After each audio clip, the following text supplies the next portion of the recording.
solemnly swear I solemnly swear before God and these witnesses before God and these witnesses that I will faithfully carry out my duty that I will faithfully carry out my duties in a manner worthy of a Christian. in a manner worthy of a Christian. I will be a faithful example. I will be a faithful example. I will love my men I will love my men and honor them and honor them as fellow heirs as fellow heirs and brothers in Christ. and brothers in Christ. With God's help, With God's help, I will train these men I will train these men to be spiritually sound, to be spiritually sound, physically fit, physically fit, ready to serve, ready to serve, basically trained alert men. basically trained alert men. So help me God. So help me God. Recover.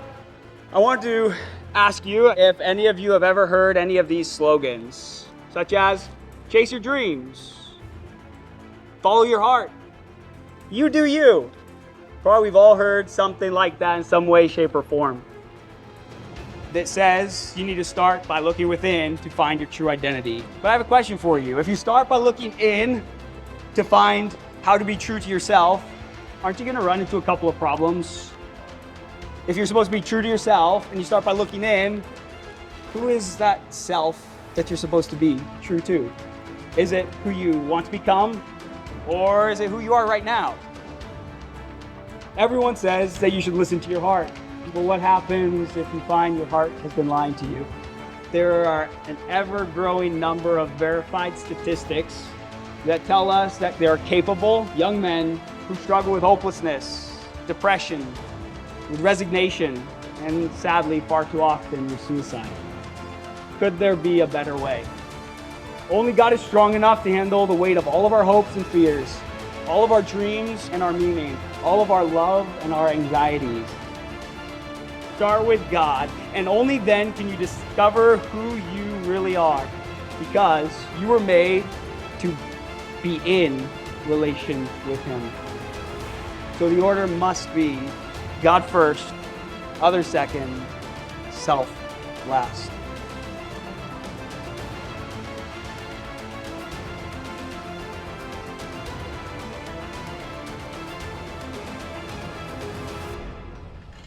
Everyone, standing attention my ranks. On, 3, 2, 1, you're done. Sir, stop. Yes, sir. Morning, Doctor. Morning, sir.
What day is today?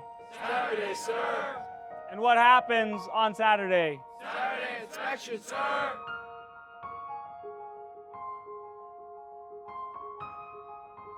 You may ask yourselves, what is the point of Saturday inspection? Why do we work so hard every single week to meet a standard that's impossible? That's always out of our reach. As you're cleaning, you may wonder, why do I give my best if I'm just gonna fail once again? You may wonder, what's the point of having Saturday inspection and basic training at all? Wouldn't it be more worth my time, more worth my money, if I were out there actually learning some skill or doing something else that would benefit me more?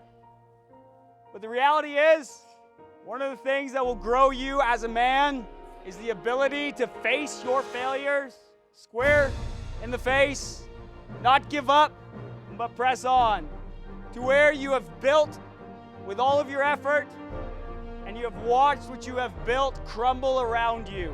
And without a groan or a moan, you pick up the pieces, you pick up your tools, and you begin to rebuild without ever uttering a single word of complaint. You know what day it is, you know the expectation, you know the standard, you know what passing requires. This is not rigged. The standard stays the same. The goal stays the same. Gentlemen, I want to see your unit pass. I will not keep you from passing, but I will not just give you a pass. As a unit, you men had a total of 141 gigs on your uniforms. You had 452 on your rooms and 273 on your jurisdictions, bringing your total as a unit to 866 gigs.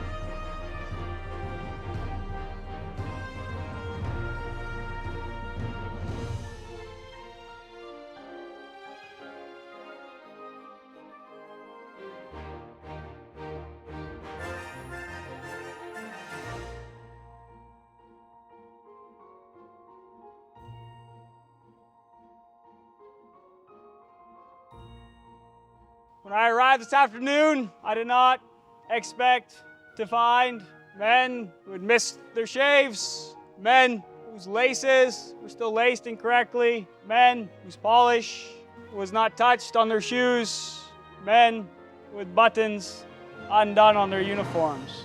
I did not expect to find those things, and I'm pleased to say that I did not find any of those things. However, when it came to walking through your barracks, I did not anticipate to find 3 out of the 4 items in a drawer folded perfectly, but the 4th somehow completely different. I did not expect to find trash and items in BDU pockets. If today and the results of today were purely based on a squad's effort, there would have been no hope for any one squad. But I told you last week, success or failure of Saturday inspection is completely unit dependent. As a unit, you men just passed your Saturday inspection.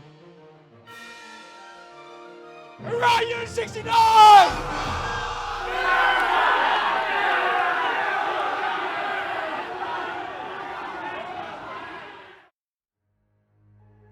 Nine weeks ago, you walked into the gym and you had many, many different emotions, I'm sure. Some were probably like, what took so long? Like, send the cadre. Let me show them what it looks like to do basic training right and well. Others of you were like, I don't even know how I got here. I don't even know why I'm here. My parents sent me and I really wish I wasn't here. Others of you were like, oh yeah, I think it'll be okay. Everybody says it's hard, but I'll be fine. I should have started memorizing, but I'll be fine. I should have started doing push-ups 6 months ago, but I'll be fine. And in that moment, as the doors opened and you were greeted by your cadre, probably most of you started second guessing. I don't know if I can do 9 weeks of this. 5 push-ups, 200 sets later, starting to fatigue me. 9 weeks of this? I said and I'm on the deck again. It's through the struggle, it's through the difficulty that lasting growth is made. It's through hardship where the trappings of the world are exposed to the eyes of our heart. Everything is stripped away from you as a recruit. From your hair to your free time, everything is stripped away. Many of you maybe didn't realize you had a problem with selfishness until you saw your clothes on another recruit's back. Dude, those are mine. It has my name in it. Why are you wearing my clothes? I'm out of clean clothes and you're wearing my only clean clothes. Many of you didn't realize that you struggled with satisfying yourself so much until the only thing you could talk about and the only thing you were imagining as you hiked miles down the road was your favorite food. Many of you didn't realize that the only time in which you truly sought the Lord in prayer was when you felt like there was no other way through that challenge. Basic training is an opportunity and a cry to not hold back. Not hold back from giving God your everything. Not hold back and live life in a safe, easy way that you think you can manage. Don't hold on to who you were when you walked in those doors 9 weeks ago. Don't hold back in who you have been called to be, and don't hold tightly to this world, for the world is passing away. Do not let those trappings of the world reclaim your every passion and desire. Look to Christ who saved you. Look to the love of the Father who has caused you to be reborn. Look up and find your meaning and purpose in the God who made you, the God who's called you, the God who saves you, and the God who equips you. Gaze deeply upon the richness of Jesus Christ, and as you step forth into this world, don't forget all the lessons, all the hardship, all the blood, the sweat, and the tears. Know that basic training is the beginning of a whole new adventure of life. The life God has called you to is waiting in front of you.